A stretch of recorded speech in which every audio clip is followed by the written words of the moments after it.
बिस्मिल्लाहिर्रहमानिर्रहीम। अस्सलामु अलैकुम वरहमतुल्लाहि वबरकातुह। मेरे अजीज बहनों और भाइयों, आज हम एक ऐसे गुनाह पर बात करेंगे जो न सिर्फ इंसान का ईमान बर्बाद करता है बल्कि दुनिया व आखिरत की तबाही का सबब भी बनता है।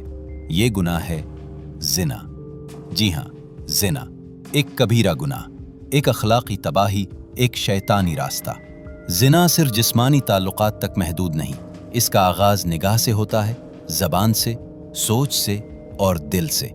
ये कदम ब कदम इंसान को जहन्नम की तरफ ले जाता है।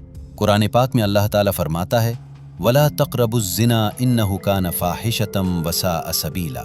जिना के करीब भी मत जाओ, ये बेहयाई है और बहुत ही बुरा रास्ता है। मेरे अजीजों, जिना की कई शक्लें हैं। आंखों का जिना, गलत निगाह डालना। कानों का जिना, फुहश बातें सुनना।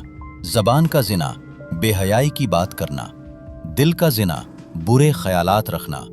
और जिस्मानी जिना जो सबसे संगीन सूरत है। नबी करीम ने फरमाया, जानी जिना के वक्त मोमिन नहीं होता। सोचे, जब कोई जिना करता है तो उस वक्त उसके दिल से ईमान निकल जाता है। इस्लाम में जिना की सज़ा बहुत सख्त रखी गई है ताकि मुआशरा पाकीज़ा रहे, ख़ानदान महफूज रहें और नस्लें फहाशी से बची रहें। अगर कोई कवारा मर्द या औरत जिना करे तो उसे 100 कूड़े मारने का हुक्म है, और अगर शादीशुदा हों तो इनकी सज़ा रज्म है, यानी पत्थर मारकर उन्हें हलाक किया जाए। ये सिर्फ सज़ा नहीं, ये इबरत है। अल्लाह की मुकर्रर करदा सज़ाएं मुआशरे को फहाशी से पाक करने के लिए हैं। मेरे अजीज़ों, जिना का गुनाह सिर्फ गुनाहगार तक महदूद नहीं रहता, इसका असर पूरे ख़ानदान पर पड़ता है। दिल सियाह हो जाता है, बरकत ख़त्म हो जाती है, बीमारियों का शिकार हो जाता है। एड्स, कैंसर जैसी मोहलिक बीमारियां इसी गुनाह के दर से निकलती हैं। ईमान दिल से रुखसत हो जाता है और इंसान अल्लाह से दूर हो जाता है। इमाम शाफियों ने क्या खूब फरमाया, जिना एक कर्ज है। अगर तू आज ये कर्ज लेगा तो कल ये तेरे घर से, तेरी बहन या बेटी से वापस लिया जाएगा। सोचें, क्या हम ये गवारा कर सकते हैं? रसूलुल्लाह ने फरमाया, 3 लोगों पर हद लागू नहीं होती, नाबालिग, सोया हुआ और दीवाना। यानी वो लोग जो शऊर और इख्तियार नहीं रखते, उन पर अल्लाह की तरफ से माफ़ी है।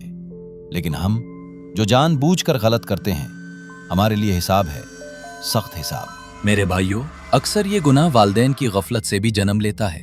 जब औलाद बालिग हो जाती है और वालिदैन उनकी शादी में ताखीर करते हैं तो वो औलाद शैतान के जाल में फंस जाती है।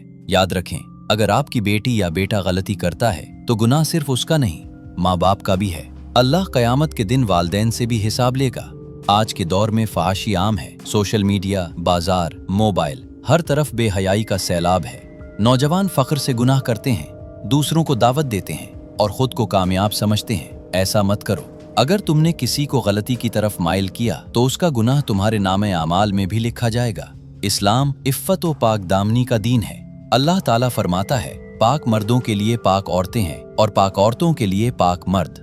लेकिन पाकीज़गी सिर्फ जिस्म की नहीं, दिल, जबान, आंख और इरादे की भी हो। मेरे अजीजों, जिना की सज़ा सिर्फ दुनिया तक महदूद नहीं, आखिरत में जहन्नम की आग, शर्मिंदगी और अल्लाह का गज़ब है।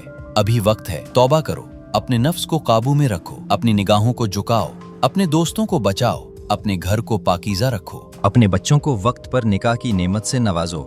इनके हाथ शैतान के नहीं, अल्लाह के हुक्म के हवाले करो। आइए हम सब मिलकर ये अहद करें कि हम खुद भी जिना जैसे गुनाह से बचेंगे और दूसरों को भी बचाएंगे। हम अल्लाह के सामने शर्मिंदा होकर तौबा करेंगे। आइए दुआ करते हैं, या अल्लाह, हमारे दिलों को तक़वा से भर दे, हमें जिना जैसे गुनाहों से महफूज फरमा, हमारी निगाहों, जुबानों और दिलों को पाक फरमा, हमें अपनी रज़ा अता फरमा और हमें नेक पाकीज़ा रास्ते पर चला। आमीन या रब्बुल आलमीन। अगर आपने दिल से कुछ सीखा है तो उस पैगाम को दूसरों तक जरूर पहुंचाएं। कमेंट में अल्लाह के 99 नामों में से कोई एक नाम जरूर लिखें, जैसे अल गफूर या अन्नूर, ताकि हमारी जुबान भी अल्लाह के जिक्र से तर हो। अल्लाह ताला हमें और आपको गुनाहों से महफूज रखे। अल्लाह हाफिज।